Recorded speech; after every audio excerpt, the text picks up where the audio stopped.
ஆண்டவராக இயேசு கிறிஸ்துவின் நாமத்திற்கு மகிமை உண்டாவதாக. இந்த நல்ல நாளிலே உங்கள் யாவரையும் நான் வாழ்த்துகிறேன். இந்த நாளின் தியானத்திற்கு என்று தெரிந்து கொள்ளப்பட்ட வேத பகுதி 135 சங்கீதம் 4 Psalm 135:4. கர்த்தர் யாக்கோபை தமக்காகவும் இஸ்ரவேலை தமக்கு சொந்தமாகவும் தெரிந்து கொண்டார். ஆமேன். பிரியமானவர்களே, நான் வாசிக்க கேட்ட இந்த வார்த்தைகளிலே இங்கே 2 பேருடைய பெயரை நான் பார்க்க, யாக்கோபு, இஸ்ரவேல். இந்த யாக்கோபு யார், இஸ்ரவேல் யார் என்று நான் பார்க்கும் பொழுது இது 2மே ஒரே ஆள் தான். நம்ம எல்லாருக்கும் தெரிந்தபடி யாக்கோபை தான் ஆண்டவர் இஸ்ரவேலாக மாற்றினார். அந்த யாக்கோபை கர்த்தர் தமக்காகவும் இஸ்ரவேலை தமக்கு சொந்தமாகவும் தெரிந்து கொண்டார். யாக்கோபை தமக்காக, இஸ்ரவேலை தமக்கு சொந்தமாக தெரிந்து கொண்டார். அந்த இடத்துல அந்த உறவின் அந்த ஆழத்தை நம்ம பார்க்க முடிகிறது. தமக்கு சொந்தமாக ஆண்டவர் இஸ்ரவேலை தெரிந்து கொள்கிறார். ஏன் இப்படி தெரிந்து கொள்கிறாரு? ஏன் யாக்கோபை தமக்காகவும் இஸ்ரவேலை மாத்திரம் தமக்கு சொந்தமாக தெரிந்து கொள்கிறார் பார்க்கும்போது, யாக்கோபு அவன் இஸ்ரவேலாக உருவாக்கப்பட்டவன். ஏசாயா தீர்க்கதரிசன புஸ்தகம் 43 முதல் வசனத்தை வாசிக்கிறேன்.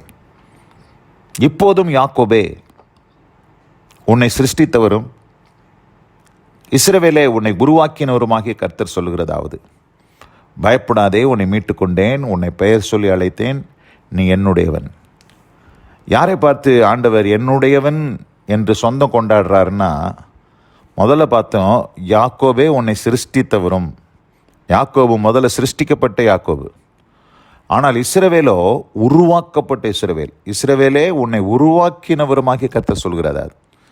அப்போ சிருஷ்டிக்கப்பட்ட யாக்கோபை கர்த்தர் உருவாக்குகிறார், மோல்ட் பண்ணுறாரு.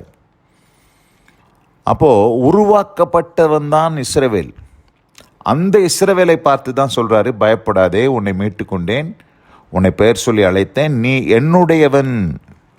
என்னுடையவன் என்று தமக்கு சொந்தம் கொண்டாடுறார். அப்போது ஆண்டவர் யாக்கோபாய் இருந்த வரைக்கும் ஆண்டவர் அப்படி சொந்தம் கொண்டாடலை. இஸ்ரவேலாக அவன் உருவாக்கப்பட்ட பிற்பாடு தான் அங்கே ஆண்டவர் தமக்கென்று சொந்தம் கொண்டாடுறார். தன்மையான இந்த நல்ல நாளில் கூட நம்முடைய வாழ்க்கையிலும் நாம் நம்முடைய சுபாவப்படி யாக்கோபை போல தான் நம்ம இருக்கிறோம். ஆனால் நம்முடைய வாழ்க்கையில் நாம் யாராக மாற வேண்டும் என்று சொன்னால், எப்படி யாக்கோபு இஸ்ரவேலாக உருவாக்கப்பட்டானோ அதுபோல் நீங்களும் நானும் உருவாக்கப்பட வேண்டும். உருவாக்கப்படும் பொழுது நம்முடைய வாழ்க்கை இஸ்ரவேலாக மாறும் என்பதில் எந்த சந்தேகமில்லை. அப்படி இஸ்ரவேலாக மாற்றப்பட்ட அந்த இஸ்ரவேலை தான் கர்த்தர் தமக்கு சொந்தமாக தெரிந்து கொள்கிறார் என்று நாம் வேதத்தில் வாசித்தோம்.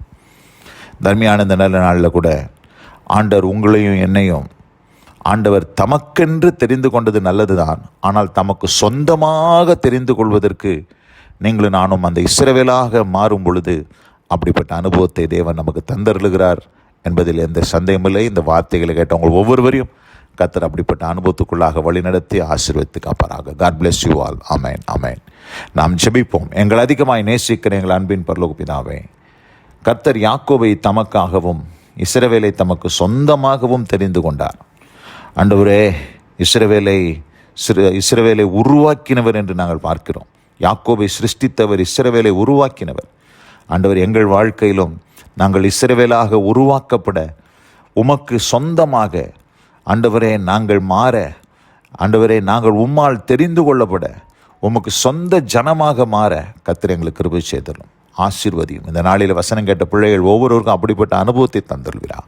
இயேசு கிறிஸ்துவின் வல்ல நாமத்தில் பிதாவே. ஆமென், ஆமென்.